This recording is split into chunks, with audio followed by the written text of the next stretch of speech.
Deus é tentado e cai. Antes mesmo de começar este vídeo, vamos deixar algo bem claro. Essa história nunca aconteceu. Não há qualquer evidência de que um homem chamado Jó tenha existido, muito menos de que Deus e o diabo tenham feito uma aposta no céu. Mas hoje vamos entrar na mente do crente e brincar de faz de conta.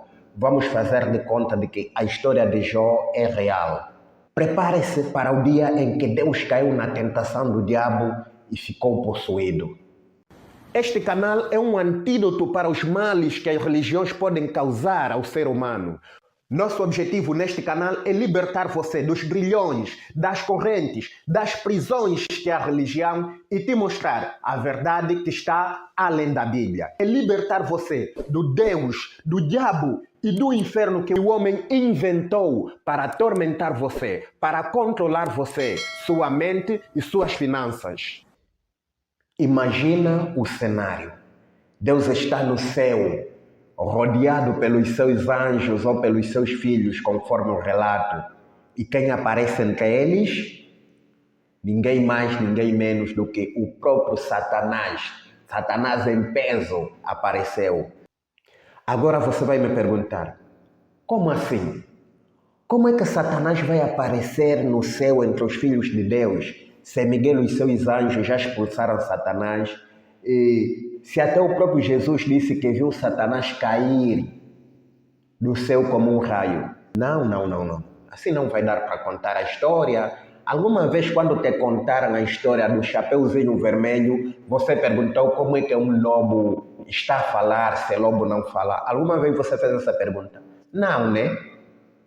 Eu já disse, vamos fazer de conta que a história de Jó é real. Vamos fazer de conta que existe um Deus e um diabo que fizeram um experimento com Jó, como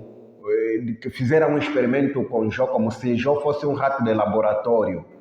Agora, se for para considerar a lógica e as contradições bíblicas, a história perde toda a graça, né? Custa fazer de conta. Custa pensar simplesmente que estás a ouvir uma história como a do Chapeuzinho Vermelho. Agora, será que posso contar a história sem interrupção? Ok, vamos lá então. Como estava dizendo, Deus está no céu. Imagina um cenário, rodeado pelos seus anjos, e quem aparece entre eles? Ninguém mais, ninguém menos do que o próprio Satanás. Satanás em peso apareceu lá. Isso mesmo, nessa história Satanás tem acesso VIP ao céu. Nada de inferno, de chamas ainda, ok? Esse é o Satanás versão amicíssimo de Deus, daqueles que vivem fazendo aposta. Tá vendo aquele amigo que você tem que fazer aposta? Esse Satanás é amicíssimo de Deus. Então, Deus, surpreendido e bastante feliz com a presença de Satanás, ignora todos os outros filhos ou anjos, seja lá como for, e dá um atendimento VIP a Satanás, perguntando: de onde vens? Como se ele não fosse onisciente, não é?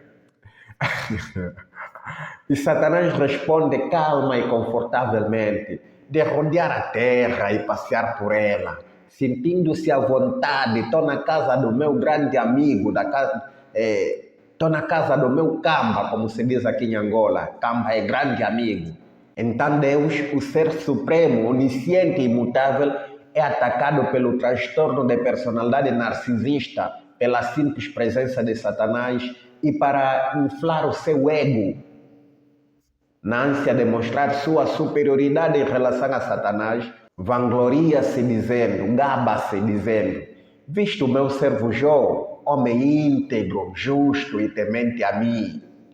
O próprio Deus está a dar oportunidade para que Satanás o tente. É como se Batman dissesse para o Coringa: já viu o Alfred? Cara íntegro, nunca me traiu. Essa história. Pronto. Satanás responde tentando Deus com o seguinte argumento. Vê que Satanás é que está tentando Deus. Claro que Jó é fiel, tu cercaste ele de riquezas, família e proteção. Deus, com sua personalidade narcisista, querendo provar seu poder e sua autoridade, responde a Satanás: Tá bom, pode ir, tira tudo dele, só não encosta nele. Pronto, Deus caiu facilmente na tentação de Satanás. Mas agora eu pergunto, que tipo de entidade todo sábia e ainda por cima onisciente cai numa provocação tão barata, tão facilmente dessa maneira? Parece que o narcisismo de Deus é mais forte que a sua capacidade de argumentar. Deus deu oportunidade a Satanás. Satanás tentou Deus e Deus caiu na tentação. O próximo vídeo que eu vou fazer vai ter como título: será que Deus é forte em debate? Será que Deus é forte mesmo em argumento? Vamos ainda investigar acerca deste tema. Mas pronto, começa o massacre. Satanás vai cumprir a ordem de Deus, aí começa o massacre de Jó. De repente, os filhos de Jó morrem. Seus servos são todos assassinados e você já sabe. Seus bens são destruídos. Tudo autorizado por Deus, o soberano, todo amoroso, todo poderoso, o onisciente.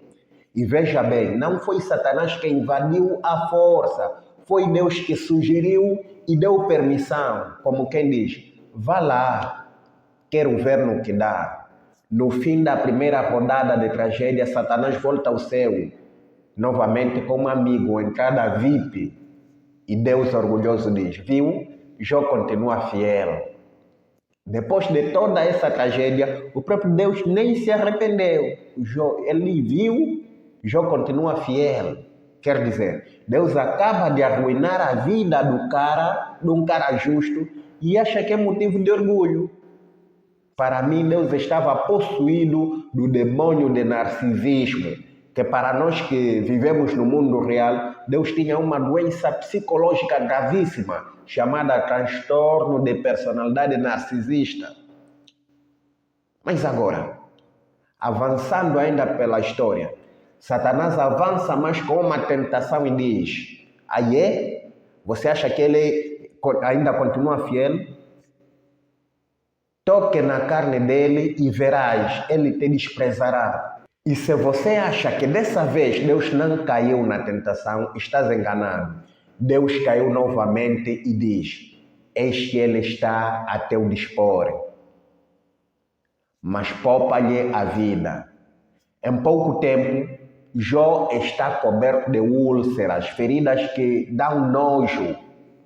Jó está cheio de comichão em todo o corpo, que pega um caco, não é? Um caco de um tijolo, de um caco de cerâmica e vai raspando as suas úlceras.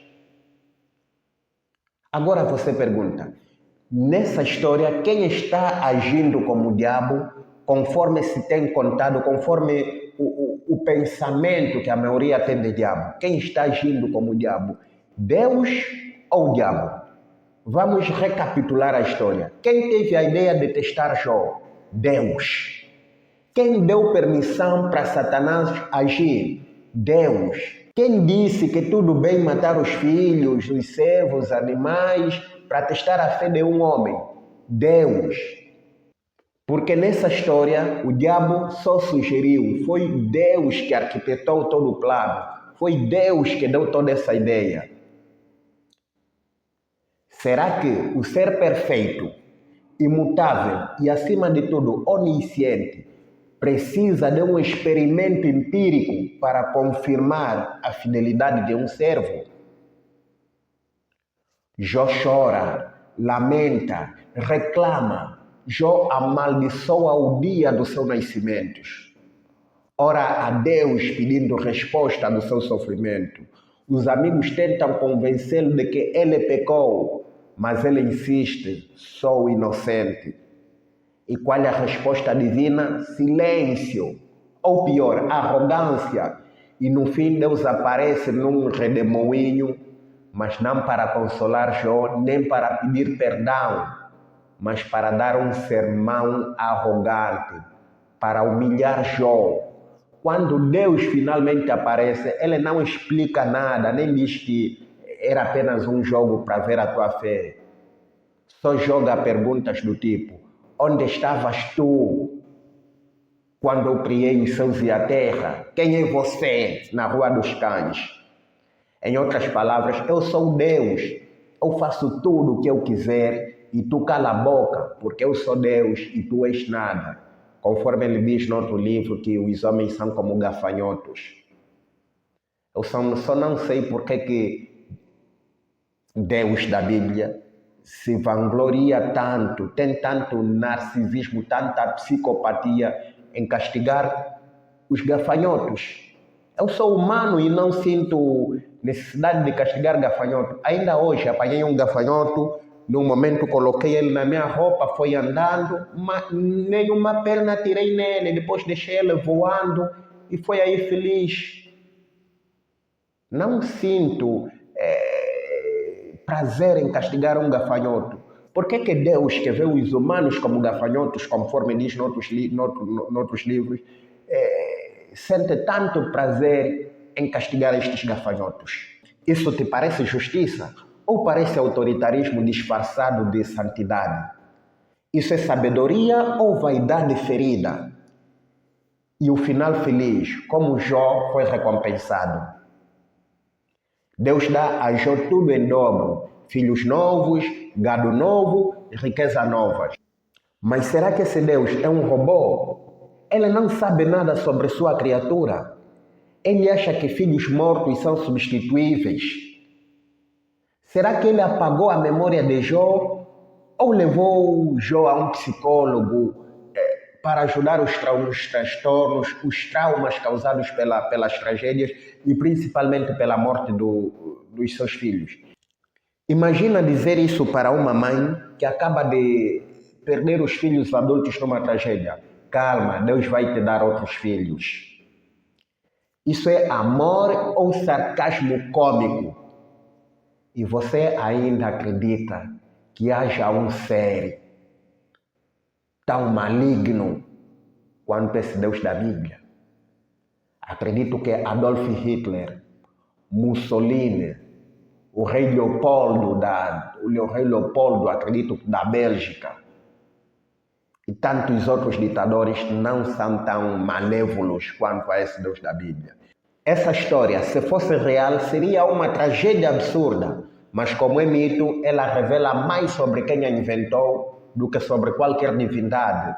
Ela mostra um Deus instável, influenciável, cruel, egocêntrico, que mais parece possesso por Satanás do que santo. E quando eu falo Satanás, também estou já falando dentro da mitologia.